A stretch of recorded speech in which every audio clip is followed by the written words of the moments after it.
Sí, muchas gracias, señor presidente. Un saludo muy cordial a los colegas senadores, a quienes están en las barras con nosotros, a los colombianos que nos escuchan en sus casas también mis saludos. Antes de entrar en materia, un par de comentarios. Lo primero, en este momento, por decisiones del Ministerio del Trabajo del doctor Luis Eduardo Garzón, avanza el despido de 347 trabajadores enfermos de CBI.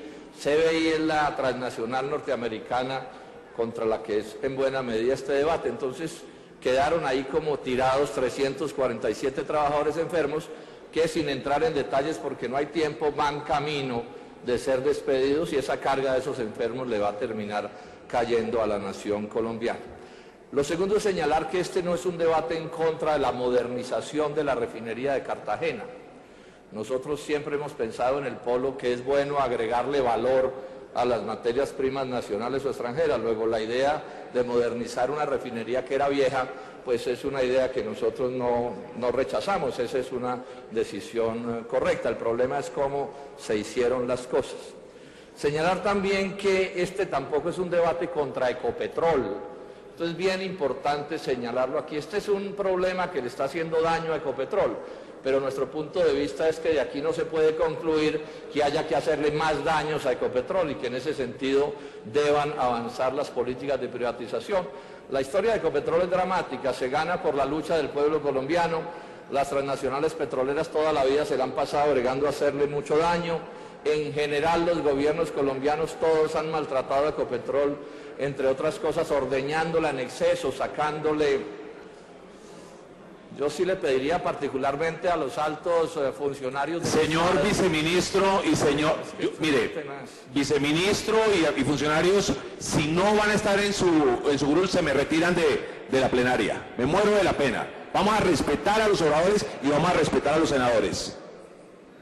Siga. Decía entonces que no es un debate contra Ecopetrol, que ha sido muy maltratado, y particularmente es un debate que no respalda la política del actual presidente de Ecopetrol, del doctor Echeverry, de promover la privatización de esa empresa. Nos oponemos a la idea de vender lo que ellos llaman los campos menores de Ecopetrol, que producen nada menos que 145.000 barriles día de producción pues para el país. Tampoco compartimos la idea de vender las acciones de ISA. Pensamos que es otra idea de privatización equivocada, mucho menos la idea de vender Propilco, a la que se le ha hecho una inversión muy grande y ahora que está a 0 kilómetros, entonces sacan a venderla seguramente a menos precio. Y estamos llamando a los colombianos a echarle mucho ojo, porque la joya de la corona de Ecopetrol hoy por hoy se llama Cenit, que es la empresa que maneja el transporte, los oleoductos, y estemos seguros que hay más de un lince de las finanzas viendo a ver cómo se embolsilla esa empresa. En ese sentido hacemos parte de una convergencia que se ha constituido con gente de todos los sectores que hemos llamado Unidos por Ecopetrol, para defender a Ecopetrol no le termine pasando lo mismo que sucedió con Isagen. Entonces, que quede claro, este es un debate contra las decisiones equivocadas que se hayan tomado por parte de quien sea, pero no es un debate contra la institución que significa Ecopetrol. Presidente, yo siento un ruidajo tenaz. ¿Por qué no cierran la puerta? Le rogamos atrás, por favor, cierren la puerta y solo entran, cerremos la puerta y solo entran los invitados y los citados. En segundo término, me voy a referir a que este problema se crea primero por malas decisiones de política económica y petrolera. Se crea también por malas decisiones administrativas. Y estoy íntimamente convencido de que aquí hay un fenómeno de corrupción descomunal, de corrupción por cuenta de administradores extranjeros y de corrupción que estoy seguro tiene que implicar a funcionarios del Estado colombiano. Yo no puedo creer cómo vamos a ver que sucedan tantas cosas equivocadas y que no haya corrupción. Sobre este asunto hubo alertas tempranas. Hugo Serrano advirtió que la idea de entregarle la refinería de Cartagena a la transnacional Glencore era equivocada. Recordemos que Hugo Serrano es una de las personas que ha pasado por este Congreso que más sabe de este asunto. El actual secretario del Polo, Gustavo Triana señaló, hablando de este tema, que la seguridad jurídica en Colombia era solamente para las transnacionales y que al interés nacional le iba siempre mal. ¿De qué se trata el caso? Se trata de una modernización de una refinería que debió costar en números redondos, voy a simplificar las cifras, 4.000 millones de dólares esa modernización y terminó costando 8.000 millones de dólares. Una cifra que casi no cabe en las calculadoras. 8.000 millones de dólares, más otros 1.000 millones que hay que imputarle de pérdidas para la nación relativos a que el plazo de entrega se corrió 27 meses y esos 27 meses le generan pérdidas al país por otros 1.000 millones de dólares. Luego estamos hablando de un negocio que debió costar 8.000 millones y terminó costando 9.000 millones de dólares. Ha quedado además una deuda grande de esta empresa de Reficar por más de 5.000 millones de dólares. Entre esos, unos que quiero mencionar, 2.300 millones de dólares con el Exim Bank, que es un banco del Estado norteamericano constituido para promover los negocios de sus empresas. O sea, a Reficar le prestaron esos 2.000 millones de dólares condicionándola a contratar con empresas norteamericanas, dos que hacen parte de este asunto, CBI y Foster Wheeler.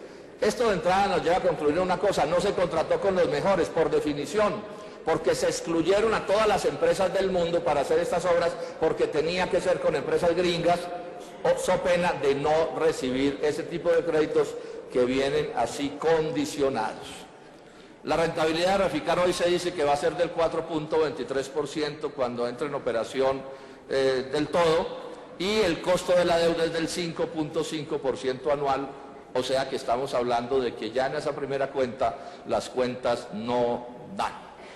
Se ha puesto en duda, yo lo siento como de una manera sistemática por parte del gobierno, se ha puesto en duda de si hubo corrupción o solo hubo mala administración, desgreño. Este es una especie de debate que han querido montar, inclusive el doctor Javier Gutiérrez, que está aquí, que fue jefe de Ecopetrol durante un lapso muy largo de esta historia, en estos días categóricamente dijo: en Reficar no hubo corrupción.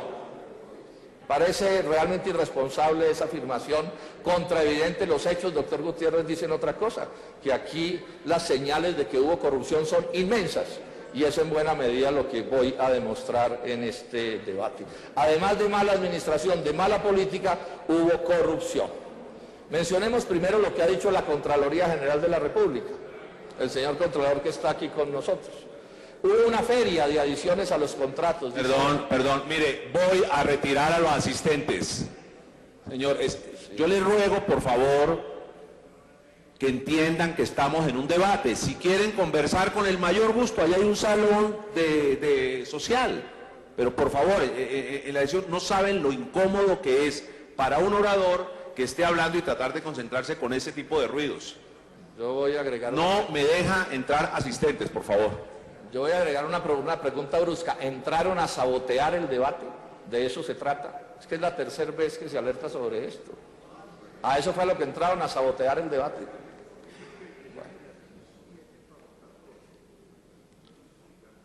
Entonces decía que el señor Contralor habla de una feria de adiciones a los contratos, o sea, los contratos se firman por una suma y se disparan en proporciones astronómicas.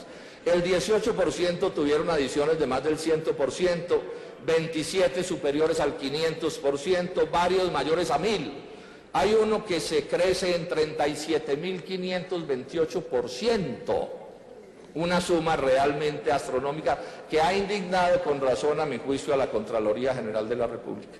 Dijo también el señor Contralor, y sobre esto hizo denuncias precisas, que había hechos que le indicaban que la gente de CBI, que es, repito, la empresa principal responsable de este desastre, se iba a volar con los discos duros y con los documentos que reposaban en esos discos duros. Espero que eso no haya terminado sucediendo, pero esa fue una alerta que se hizo. Entonces, en primer término, hay que señalar que la Contraloría pone los ojos sobre un escándalo de corrupción, no solo de mala administración.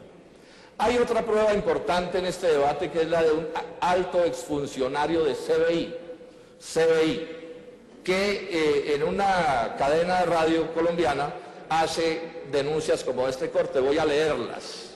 Fallas gravísimas en el departamento de contratos. había una cantidad de irregularidades tremendas. Le preguntan, ¿equivocación o corrupción? Y dice, ambas.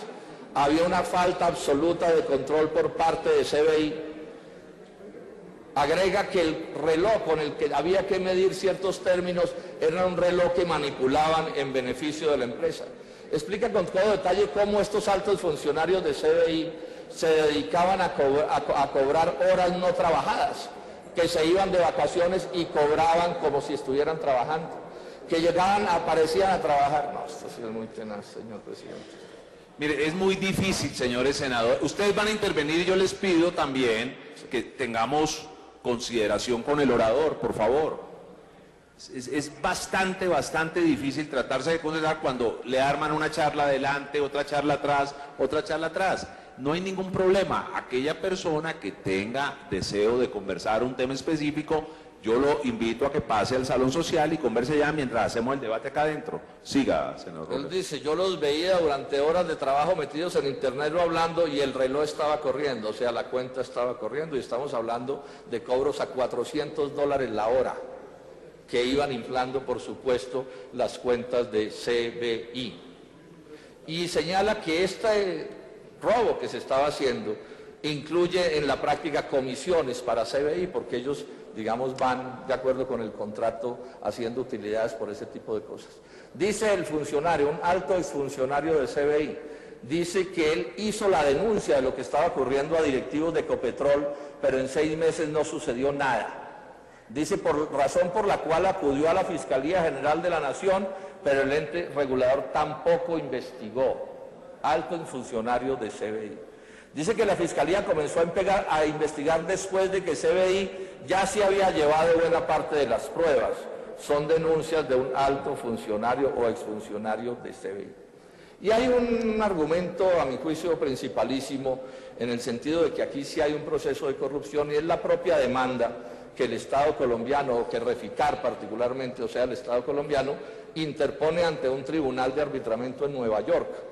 Esa es una denuncia ante ese tribunal donde Reficar le reclama a CBI al menos $2.000 millones. Al menos $2.000 millones. Y esa denuncia tiene frases y palabras como estas. Dice que Reficar busca que en el arbitraje la Corte se pronuncie sobre el fraude, el dolo, la negligencia grave, el abuso de derechos, las transacciones en beneficio propio, engaño, incumplimiento de deberes fiduciarios, violación del principio de buena fe, violaciones flagrantes del contrato. Esto en el lenguaje coloquial se llama corrupción. O sea, mala fe, etcétera, etcétera. Eso cómo se puede interpretar, con qué otra palabra se puede interpretar distinto de la palabra corrupción. Y es lo que está diciendo, repito, el Estado colombiano en relación con esta transnacional norteamericana que hizo estos negocios. Y explica, no voy a leer todos los textos para no hacerme farragoso, explica cómo Reficar siempre se presentó como una empresa capaz de hacer las cosas, diligente, una empresa que además les transmitía la idea de que estuvieran tranquilos, que ellos eran una empresa honrada y que no los iba a defraudar, porque como vamos a ver más adelante, el tipo de contrato que se interpuso era un contrato que facilitaba robar al Estado colombiano con enormes facilidades, y ese va a ser en buena medida un centro del debate. Sí, dice que CBI usó su experticia superior, su conocimiento y posición y estatus fiduciario para ocultar su mala conducta y maximizar su propio beneficio económico a costa de Reficar. Este es el lenguaje de abogados para decir que se estaban robando la plata, que es lo que dice la gente en términos coloquiales. Bueno. Esto entonces es lo que dicen las demandas. Veamos ahora qué dice tanto en la Junta Directiva de Reficar como en la Junta Directiva de Ecopetrol, porque este problema es un problema que, digamos, ruidosamente estalla este año, pero sobre esto ha habido alertas tempranas desde hace mucho rato, y este tema de la corrupción, de lo que estaba pasando indebido en Reficar, se trató en más de una ocasión, tanto en la Junta Directiva de Ecopetrol como en la Junta Directiva de Reficar. Aquí expliquemos que a la postre hoy Reficar es 100% propiedad de Ecopetrol, así sea a través de alguna empresa. No voy a entrar en todos los detalles, repito, para no hacerme largo. El doctor Orlando Cabrales, que fue el presidente de Reficar en una parte larga de esta historia, señala que desde el 2011 en Reficar se prendieron alarmas sobre serias falencias de CBI. Dice que desde el 2011 el presidente de Reficar, o sea, tenemos 5 años después estamos hablando de este asunto, dice que desde septiembre del 2011 el presidente de Reficar comenzamos a documentar sus fallas, las de CBI, e incumplimientos como base para la acción arbitral que se anunció en los últimos días. Y aquí échenle ojo a esto. Vamos a ver por las actas que parte de lo que hace la Junta de Reficar y la Junta de Ecopetrol ante los hechos gravísimos que estaban sucediendo en Reficar es en muy buena medida permitir que sucedan o no tomar ninguna medida que realmente lo impida, y al mismo tiempo empezar a recaudar como papelitos, pruebas que demuestren más adelante en un pleito, que es ese que se está poniendo, cómo era que se estaban robando la plata o cómo era que estaban procediendo también por negligencia. Aquí digamos una cosa, la negligencia también es un delito. O sea, el dolo es un delito, ¿sí? Y robarse la plata es un delito, pero la negligencia grave también lo es. Y este tipo de cosas, por supuesto, tienen que ver con el debate. Voy a leer algunas actas de junta directiva, tanto de Reficar como de Ecopetrol, que confirmen lo que les estoy diciendo, o sea, que se sabía lo que estaba pasando. Esta es una de las acusaciones más graves de este debate. El señor presidente hoy de Ecopetrol, que en esos días era ministro, sabía lo que estaba pasando. El doctor Cárdenas, que está aquí, también sabía lo que estaba pasando. Y toda la cúpula de esas dos empresas, con sus distinguidísimos miembros de junta, todos sabían lo que estaba pasando. Leamos algunas cosas. En el 2009, ya el presidente de Reficar dice que la fecha de conclusión de esa refinería no es posible, dice él. En el 2010, es acta de junta directiva de Reficar, no voy a leer los detalles, se le está exigiendo y presionando a CBI de forma que cada vez más se ajuste al cronograma, o sea, queda claro que CBI ya no estaba cumpliendo con los deberes a los que se había comprometido. En marzo 1 del 2011, CBI, dice acta de junta directiva, está buscando oportunidades para mover las fechas acordadas en el contrato y, ojo, y culpar a la sociedad, o sea, Reficar, de cualquier demora que se genere. Acta, repito, de Reficar. Agosto 23, la junta directiva de Reficar solicitó requerir a CBI nuevamente por escrito y, de ser necesario, a su más alto nivel, para que se le suministre a Reficar toda la información que ha sido solicitada y no se ha entregado. O sea, que haya que montar una pelea para que estos señores de CBI entreguen la información que les está solicitando quien les está pagando todo, porque en este momento el 100% de los recursos los está poniendo el Estado colombiano. Otra acta.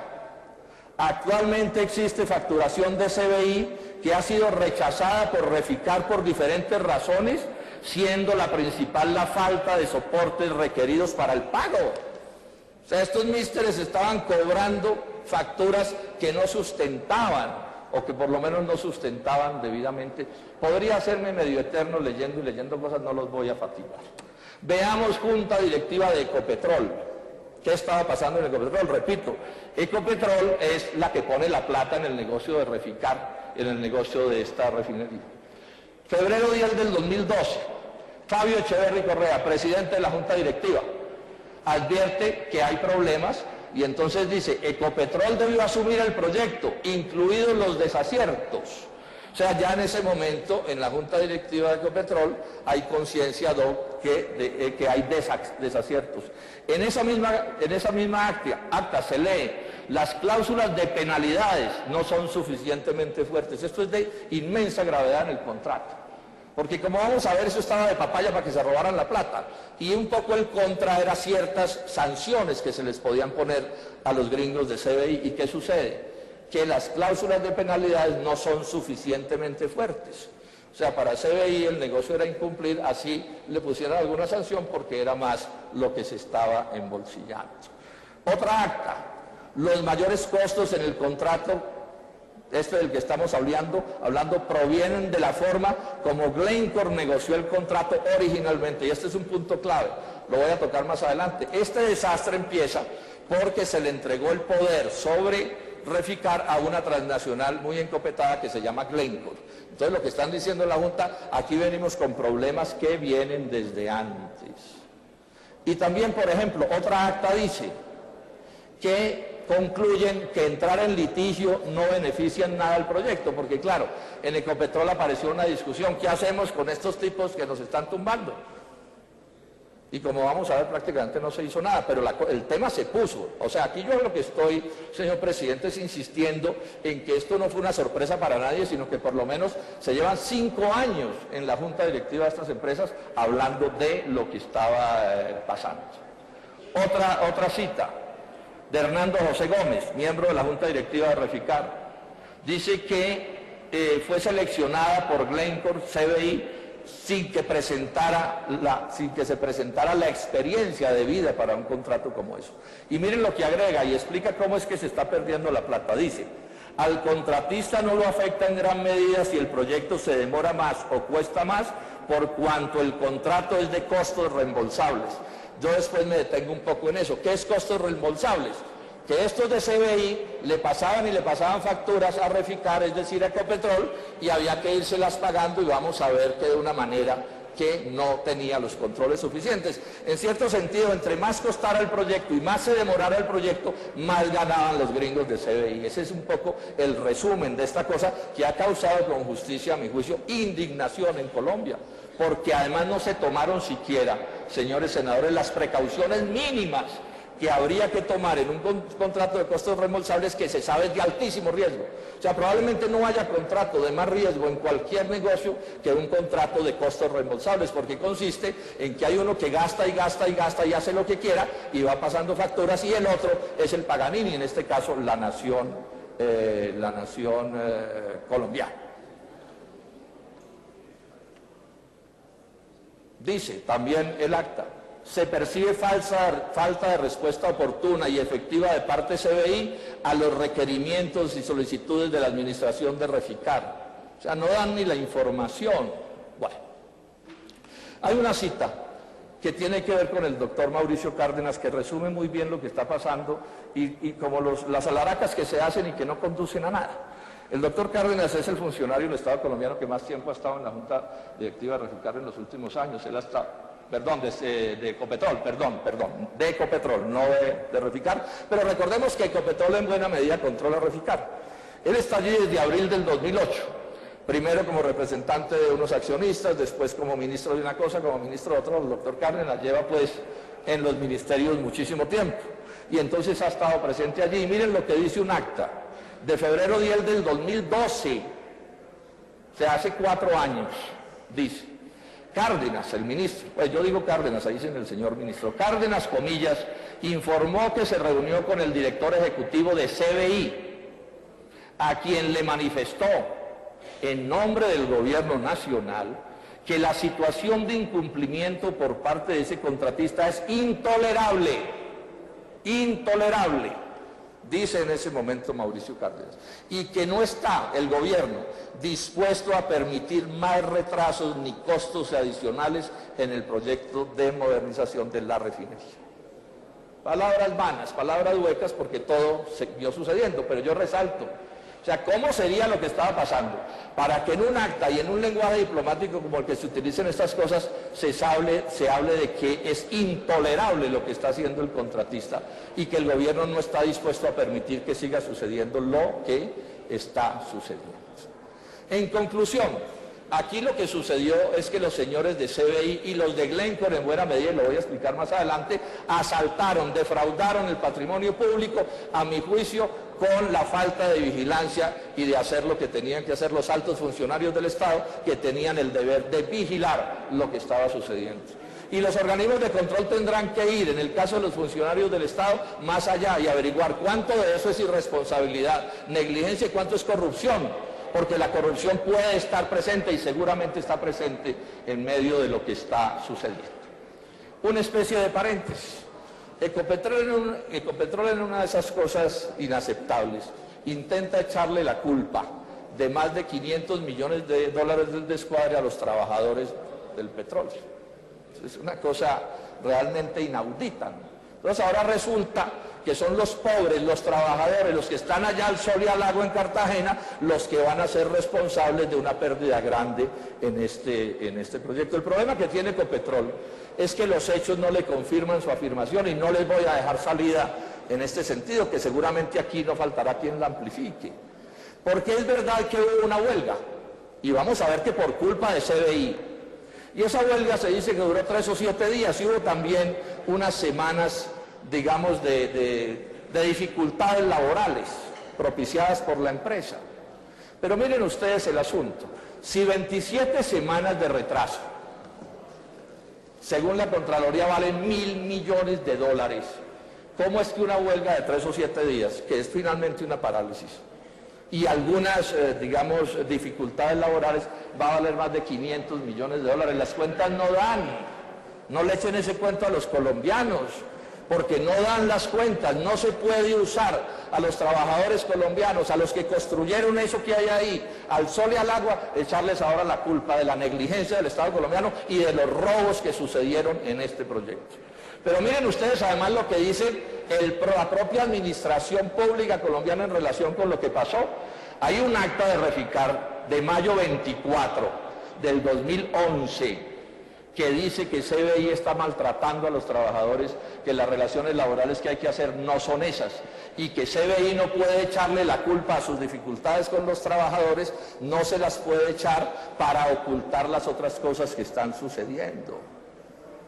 Además de lo que ya les he mencionado, les dice textualmente, se le debe explicar a CBI la necesidad de cumplir con la normatividad sindical. Háganme el favor, hay que explicarle a los gringos de CBI que las leyes de la República de Colombia hay que cumplirlas.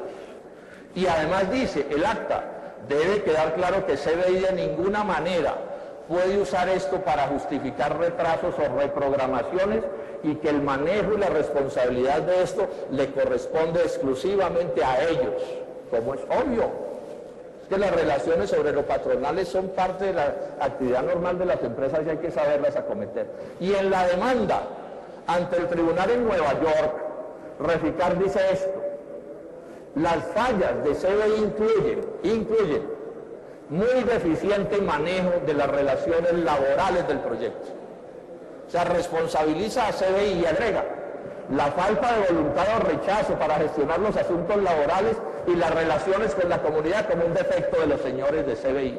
En última instancia, agrega, repito, la demanda.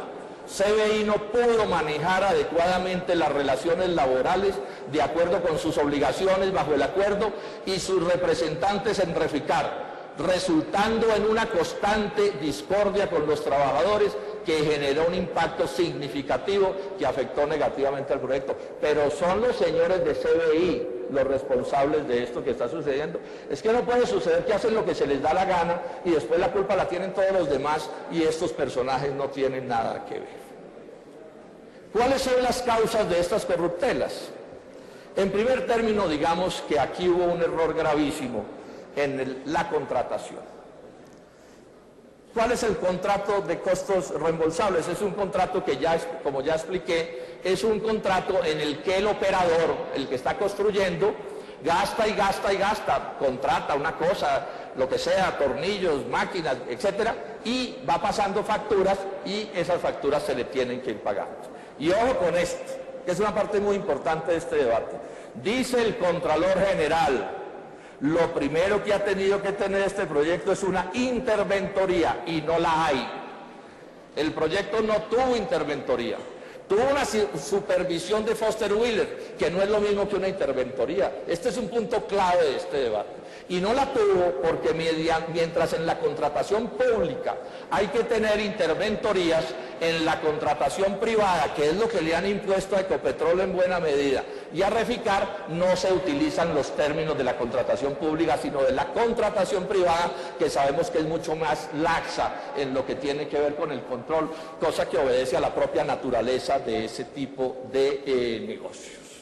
Dice el Contralor también que estamos ante un negocio casi privado. Y ojo a los alcances de esa palabra, casi privado, ¿qué quiere decir? Que es menor el control del Estado y que se facilitan las formas de corrupción, porque digamos que eso es de la naturaleza de una operación o de otra. Dice además el Contralor, desafortunadamente, la Constitución de 1991 le suprimió a la Contraloría el control previo y le dio uno posterior. Esto también abre las puertas para la corrupción. Y agrega el Contralor, eso significa que llegamos después de la fiesta. Llegamos después de la fiesta, dice la Contraloría. ¿Y qué fiesta? Y hay aberraciones como estas que pueden parecer menores, pero que son de mucho fondo. Hay contratos de esos de CBI en inglés. En inglés. Y ustedes saben lo que eso significa. Yo alguna vez en un almuerzo tuve la ocasión de compartir con Rodrigo Carazo, el expresidente de Costa Rica, y me decía que su abuelo, cuando él estaba niño, le dijo: Rodrigo, nunca vayas a hacer negocios en inglés. Y no es que no se puedan hacer, lo que pasa es que hay que hacerlos traducidos a nuestro idioma. Pero ¿qué sucede? Que en la contratación pública es obligatorio que lo que esté en inglés se ponga en castellano para que podamos saber qué es lo que se está firmando. Y en la contratación privada, que es la que se aplica, eso no es obligatorio. Y atérrense ustedes, le pedimos a Ecopetrol la demanda en Nueva York y nos la dieron en inglés. Y les dijimos, bueno, pero ¿dónde está la versión en español? Y no existe versión en español de esa demanda. ¿Cómo puede funcionar un país con estas cosas? Que se sepa también que estos contratos técnicos son complejísimos. Que se sepa también que los asuntos financieros son complejísimos. A mí me tocó ver al Contralor Maya irritado en la Contraloría por este problema de las traducciones, porque además no es cualquier traducción la que sirve. La única traducción que le sirve al Estado colombiano es aquella que haya sido hecha por una persona que esté legalmente autorizada para hacer ese tipo de traducciones. Entonces aquí digamos que hay un problema de base que quiero enfatizar, señor presidente. Esta idea de meter la contratación privada como la gran maravilla de la contratación pública es un absurdo. Nos han metido el cuento que es que todo lo que hacen las empresas privadas es honrado, y eso no es cierto. Por cada ladrón en el Estado hay por lo menos un socio de la empresa privada, eso lo sabemos todos. Yo no voy a decir que cada empresario privado es un corrupto, pero sí voy a decir que muchos corruptos son empresarios privados, y a esto hay que ponerle el cascabel a este gato, porque cada día, como gran cosa, el gobierno nos dice, las APPs se organizan por la contratación privada. Eso lo que quiere decir es que se facilita la defraudación. Eso es lo que quiere decir exactamente. Y a los que piensen que exagero, miren cómo es el mundo de las realidades. Miren cómo es el mundo de la realidad. Les voy a leer una cita de George Soros, que es uno de los grandes banqueros del mundo. Vive en Nueva York. Miren lo que él dice de lo que está pasando en el mundo. Y en Colombia, y en CBI, y en Glencore, y en todas partes. Miren lo que dice: los mercados financieros no son inmorales, son amorales. No es que tengan una mala moral, ministro Cárdenas, es que no tienen moral. No tienen moral. Y agrega, en los negocios y en la política, digo yo, la moralidad puede llegar a ser un estorbo. Les va mejor a los que están libres de todo escrúpulo moral. Los poco escrupulosos aparecen en la cumbre. Eso es lo que está diciendo quien conoce por dentro este asunto. Y aquí se les bajan y se les bajan a las transnacionales los controles que se deberían establecer. Y miren esta que dice, y aquí le hago un llamado a la gente buena de Colombia, de todos los sectores y de todos los partidos. Miren la gravedad de lo que está pasando, y eso está pasando en Colombia.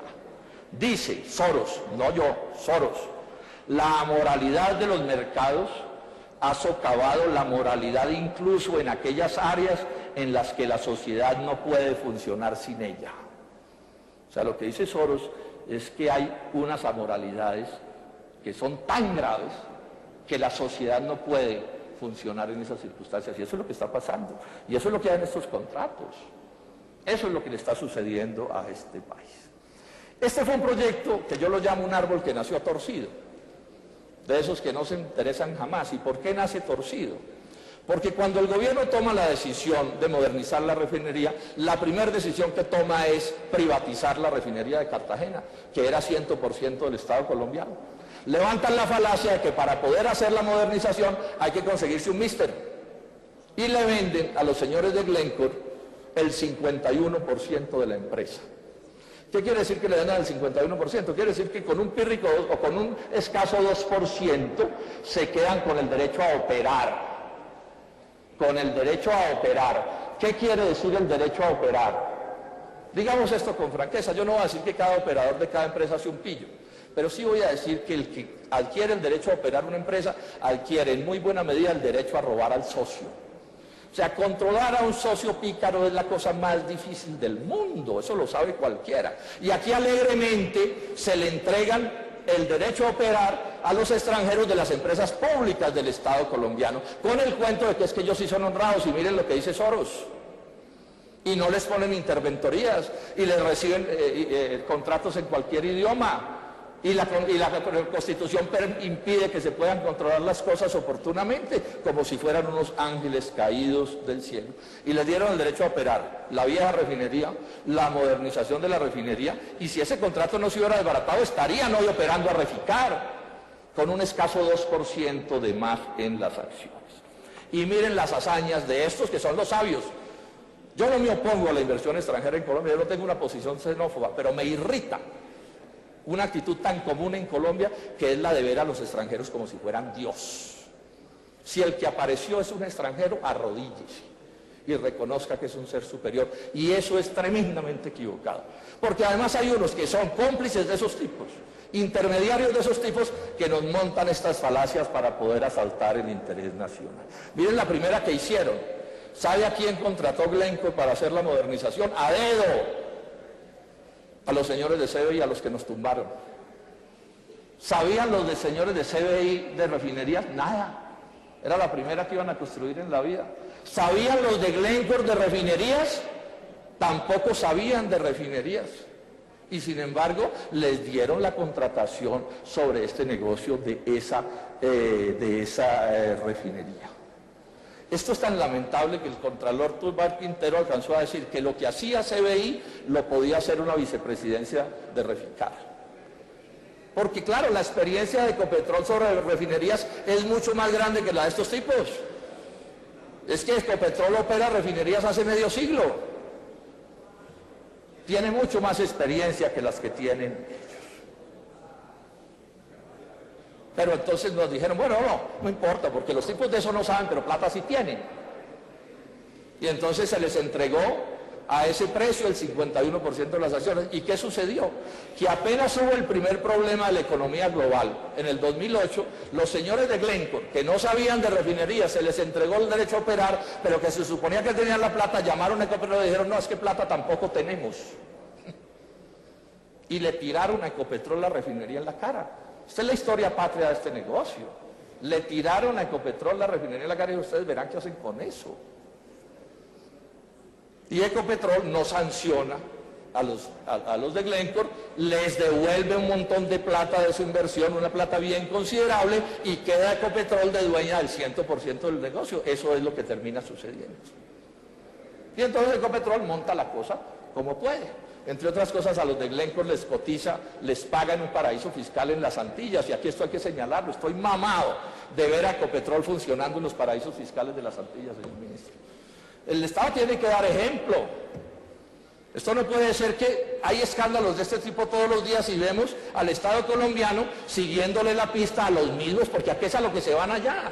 Pues a hacer cosas que no pueden hacer aquí, o cómo es la cosa. A eso es a lo que se van. Ese es el sentido de ese tipo de cosas que están sucediendo. Y entonces miren ustedes este detalle.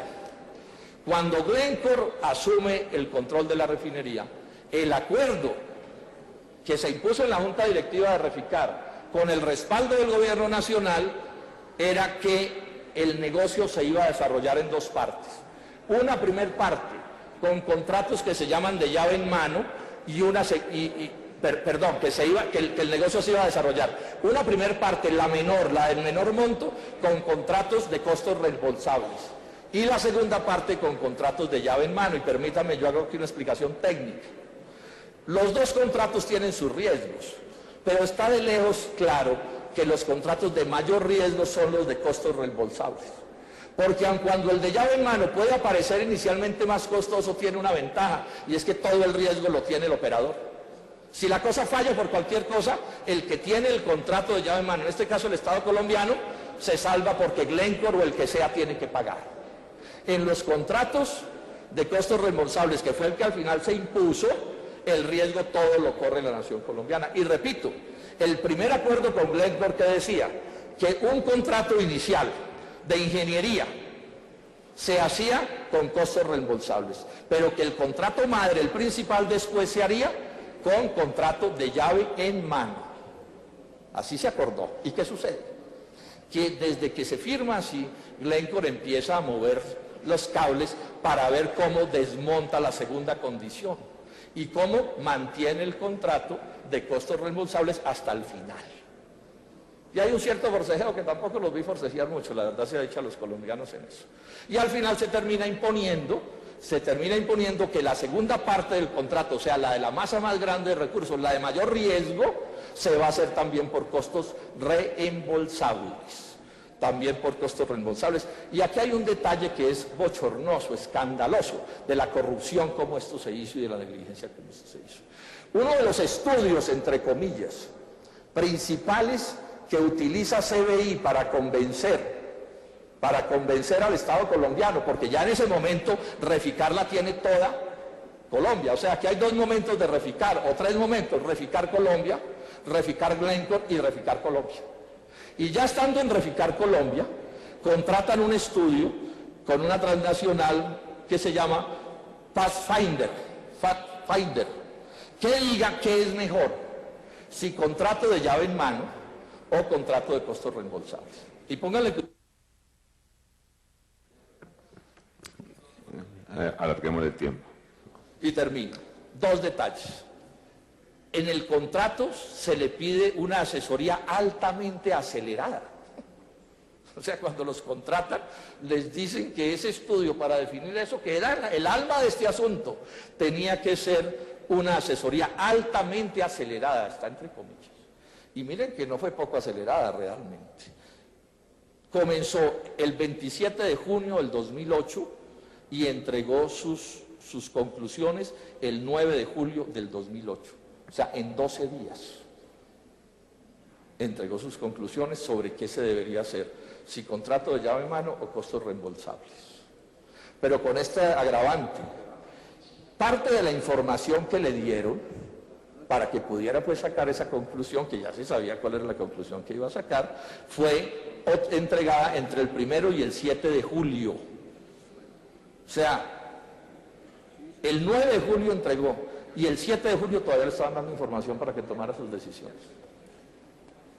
Bochornoso, señor Contralor. Usted sabe pues esto inclusive de pronto más que yo de lo que estoy diciendo.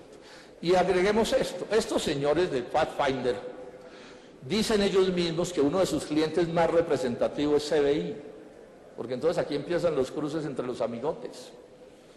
Entonces Pathfinder es amiguísimo, dicen ellos mismos, de CBI. Glencore y Foster Wheeler, que es una empresa que pusieron escogida a dedo también, no para hacer interventoría porque no era interventoría, sino para alcahuetear todo lo que estaba pasando, tienen en común un accionista con Glencore, que son unos señores que se llaman de BlackRock. Glencore y Foster Wheeler también tienen negocios juntos y a todos los protege, o particularmente a Foster Wheeler y a CBI los protege el Exim Bank, que es el banco del gobierno de los Estados Unidos. Así es como estaban funcionando esta cosa. La Contraloría General de la República, en relación con este estudio acelerado, hace esta afirmación: ese estudio no representa, ni mucho menos, un análisis del mercado. O sea, un análisis que dijera si era mejor costos reembolsables o contrato llave en mano. Terminemos con esto. ¿Qué defensa han hecho los funcionarios de la Junta Directiva de Ecopetrol y de Reficar? ¿Cuál ha sido su defensa? La defensa ha sido más o menos esta, o más o menos no, lo han dicho, que ellos sí se dieron cuenta de que había un montón de irregularidades que estaban sucediendo, pero que no fueron capaces de impedirlas, y que entonces tomaron la decisión de permitir que las irregularidades siguieran sucediendo en lo fundamental y al mismo tiempo ir recaudando pruebas para la demanda que finalmente pusieron. En palabras del doctor Cárdenas, la cosa era de este tamaño. Desde el 2013, dice él, se optó por seguir adelante con el contratista, o sea, con el pillo de CBI, y conformar un equipo legal para preparar una reclamación. Yo creo que tiene la razón María Isabel Rueda cuando dice que eso es semejante a que uno llegue a la casa y encuentre un tipo robándole todos los muebles y entonces casi que uno se para en la puerta a esperar que se lo robe para sacarle la foto y después ver cómo pone la demanda. ¿Qué es eso? Pero además, ¿qué norma legal, señores altos funcionarios, los autoriza a ustedes para ver cómo la plata del Estado se está perdiendo en sus narices y ustedes se ponen aquí como de agentes 007 a ver cuándo es que van a hacer la investigación y qué reclamo van a hacer? Y el cuentico de que es que ya estamos a la mitad del río no les vale. No, es que se estaban robando la plata. No era un paseo. Y aquí el Estado colombiano no fue capaz de actuar como tenía que actuar. Esto se llama en términos legales omisión de denuncia, me dicen los abogados, que es un deber de los funcionarios del Estado colombiano y de los funcionarios públicos. Bueno, terminemos. ¿Quién responde por este desastre? ¿Quién responde por este desastre? Aquí hay responsabilidades de distinto tipo. Las que son las judiciales y las administrativas, etcétera, pues ahí están los organismos de control. Los senadores no somos funcionarios de ese tipo, nosotros hacemos debates de control político, ponemos en evidencia los hechos y ya veremos si las otras autoridades actúan y cómo actúan. Pero aquí sí hay unas responsabilidades políticas de todo este desastre. Es notorio por las fechas que he dado cuidadosamente que aquí la responsabilidad política fundamental a escala gobierno se parte entre las decisiones del gobierno de Álvaro Uribe Vélez y el gobierno de Juan Manuel Santos. Ahí ya podrán entre uribistas y santistas disputarse a quién le corresponde más. Yo me transaría por un 50 y 50%. Pienso que sería una solución que serviría porque esa es la realidad, digamos, que nos están diciendo las fechas y las decisiones que se están tomando. Ahora, hay unas responsabilidades administrativas y penales, ya no políticas, aun cuando también políticamente, pero aquí vemos que la norma de los debates políticos es la absolución de los altos funcionarios del Estado, como seguramente hoy va a volver a suceder aquí. No me extrañaría que los saquen en hombros a todos ustedes, señores congresistas. Me imagino que durmieron con toda tranquilidad, porque la absolución está definida de antemano. Presidentes de Reficar y presidentes de Ecopetrol tienen que explicar por qué actuaron como actuaron. Se los ordena la ley. Miembros de las juntas directivas, todas, ministros y otra serie de funcionarios que no son ministros, pero que también estuvieron allí. Concluyamos y termino, señor presidente. Es evidente que hay una pérdida inmensa para el país. ¿Cuánto? 2.000, 3.000, 4.000 millones de dólares, eso habrá que establecerlo, pero estamos hablando de sumas astronómicas. Este puede ser el escándalo de corrupción más grande de la historia de Colombia. Claro que también eso decimos con todos, ¿no? Y siempre aparece uno más grande, ¿no? Porque la ladronera de este país sí ya realmente supera todo cálculo y todas posibilidades. Pésimos contratos, es evidente que los contratos fueron pésimas decisiones políticas. No se ha debido privatizar a Reficar, eso lo podíamos haber hecho nosotros sin necesidad de meter a estos místeres en este asunto. Pésima operación. Insisto, tengo la íntima convicción de que aquí hay corrupción. Yo no puedo creer. Bueno, primero, las acusaciones de corrupción contra CBI están hechas por los que conocen más detalles de ese asunto que yo. Y entonces aquí surge una pregunta, ¿y ningún colombiano, además de la negligencia, a ningún colombiano se le puede imputar corrupción? Repito, eso tendrán que establecerlo las autoridades, pero hay una reflexión que me he venido haciendo en estos debates de corrupción siempre. Porque o son muy bobos o son muy vivos. ¿Qué más? Ante un desastre como este. No hay sino esas dos posibilidades. Ahora, yo en esto soy respetuoso. Los bobos no llegan a los altos cargos del Estado. En eso uno tiene que ser objetivo. O sea, puede que no sean tan geniales como algunos dicen, pero bobos no son. Entonces yo creo, y eso es un problema que habrá que establecer, quiénes actuaron de manera dolosa en este contrato en el que se perdió una suma tan astronómica como esta. Enfatizo esta idea, las normas, y este es un llamado cordial que le hago a todas las bancadas, así tengamos desacuerdos en mil cosas. Las normas de la privatización, o sea, meter la normatividad privada a la contratación pública, es de altísimo riesgo. Es que robar al Estado colombiano con los instrumentos de la contratación pública, si usted además tiene el poder del Estado, es una ganga. Es facilísimo. Es facilísimo y eso está pasando. Miren lo que dice Soros, no lo dice el senador Robledo, y Soros no es del polo. Dicen que no son inmorales sino amorales los que mandan en el mundo, el gran capital financiero. Dicen que la corrupción ha llegado a nichos o a sitios donde la sociedad no puede funcionar con esa corrupción, esa amoralidad. Y está pasando en Colombia, están destruyendo el país.